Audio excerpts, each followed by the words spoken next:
in realist theory, though, it's often assumed that states are security maximizers. That is, if we're unbalanced, we'll continue to expand. So NATO expansion, Middle East, all of this, until we're balanced. Once we're balanced, then we'll seek a new status quo in order to essentially maximize our own security. And you would think that as NATO expansion came to a grinding halt in Ukraine, as NATO has been balanced by Russia, or what we see now with the Middle East, or what we see with China, you would assume that there would be a diplomatic effort to shift to a new status quo.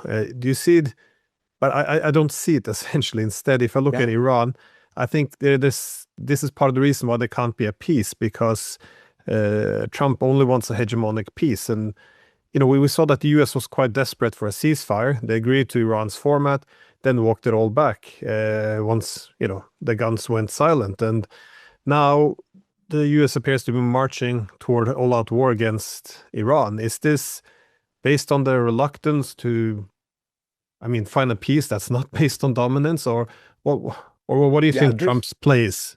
This is a great question, and I think it comes to the varying schools of thought of realism.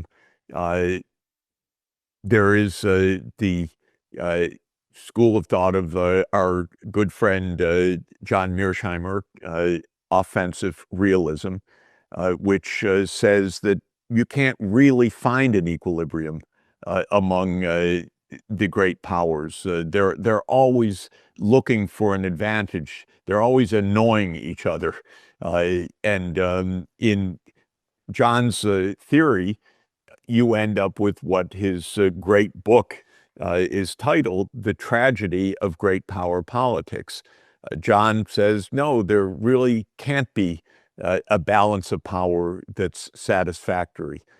In what is sometimes in U.S. schools called defensive realism rather than offensive realism, the idea that security is at the center, but you can find a kind of modus vivendi of the great powers and a bit stay out of each other's way, and treaties can matter and stabilize things to a bit, is the predominant view.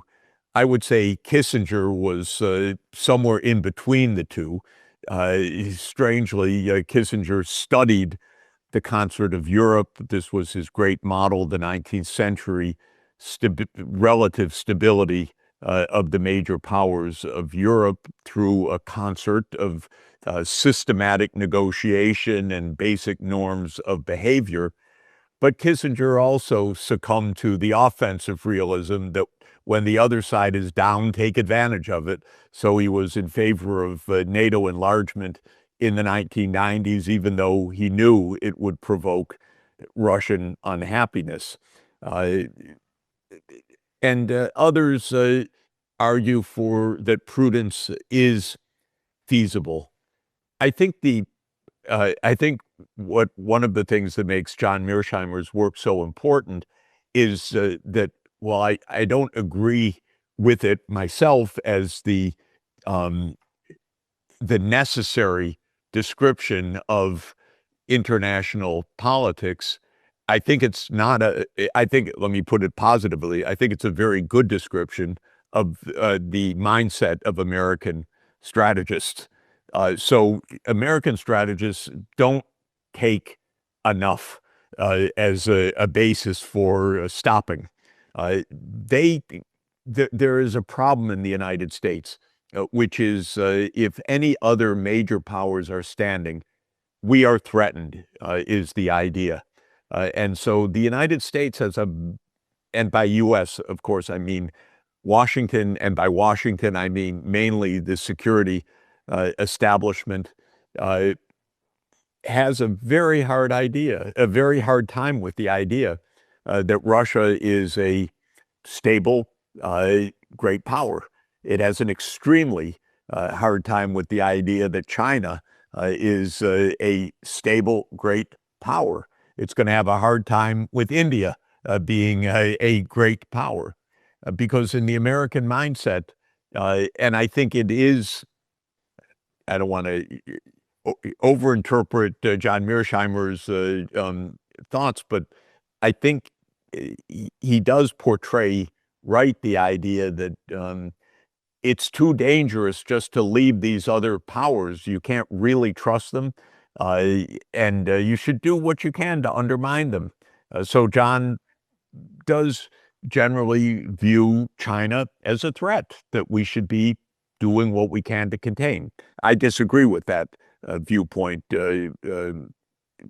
actually, rather deeply, because I don't view China as a threat to the United States at all. And so I would like to work on cooperative accommodation in a number of ways and stay out of each other's red lines and stop the United States stopping from arming Taiwan and many other things that I think would make the world a lot safer. But the American mindset is it's a dangerous world out there and we have to push wherever we can. And we have caricatures of that. Our most caricaturish senator, who is a warmonger for every occasion. If you want a new war, you trot him out, is Lindsey Graham. He's always saying, we need more war. Don't stop. Escalate. Whatever it is, whether it's Ukraine, whether it's Taiwan, whether it's Iran. And there is a course like that. One theory is they get campaign contributions from military contractors, and so they're mouthpieces for them. They're warmongers in other ways. But there's also an idea that America should be the unipolar power, and that it should fight its way to do that if necessary. And it should put a stick in the spokes of any other major power to tie that power up in knots. And create trouble for it. And that, to my mind, is an accurate description of American foreign policy making and statecraft, but also a disastrous approach that is unnecessary, destabilizing, and ultimately dangerous for the United States itself, not to speak of all of the rest of the world. Well, when there's extreme power disparities or over the past centuries of Western dominance, it makes often sense for it to generate or be accompanied by ideologies of superiority. So when you address the rise of the rest, as you say, or the rise of China, the reaction one often gets would be, I guess, encapsulated in work like Robert Kagan. He wrote the book The Jungle Grows Back, America and Our Imperial World, in which essentially the answer is the garden, which would be us, the civilized us, would have to go out and trim back the jungle again and civilize it. I mean, this is a very deep ideology. It goes back centuries. It's also very interesting from the point of view of the history of thought. Philosophers inadvertently or inadvertently often really are just the scribes of power. And so when countries become powerful, the philosophy arises to underpin that power. And we had centuries of European ascendance and then 150 to 200 years of unchallenged European dominance over the rest of the world. Basically, while Europe lost some battles, it won most of the wars in Africa and in Asia. And a whole ideology developed, many variants of it, scientific racism, pseudoscientific racism, I should say, but scientific racism, and of course, the religious impulse, God's on our side, and many other similar philosophical ideas, the civilizing mission, we have the key to civilization, and even the most enlightened, subtle, impressive thinkers like John Stuart Mill were basically imperialists. John Stuart Mill worked for the East India Company. He wrote tracts for it, and he wrote that it's Britain's mission to bring civilization to backward India. And so it's okay if there's a tutelage period. This is what empire is for. So a lot of ideology developed, and it goes away very, very slowly. You look at British and French behavior, while they don't have empires anymore, they absolutely have imperial mentalities, and often even more naive and militaristic than the United States, which actually has an empire. But British Russophobia and Britain's drumbeats of war against Russia in Ukraine they're even louder than in the United States and cruder and more simple-minded. But they come from a longer period of empire. The idea that British dominance is natural, inevitable, that Russia was the enemy of British dominance, and they still continue that battle, even though they're an island, not an empire. It would be humorous if it weren't so dangerous. Well, in the 19th century, John Stuart Mill advocated for a liberal empire. Today, we have NATO advocating for liberal hegemony. So there's some consistency in history, though.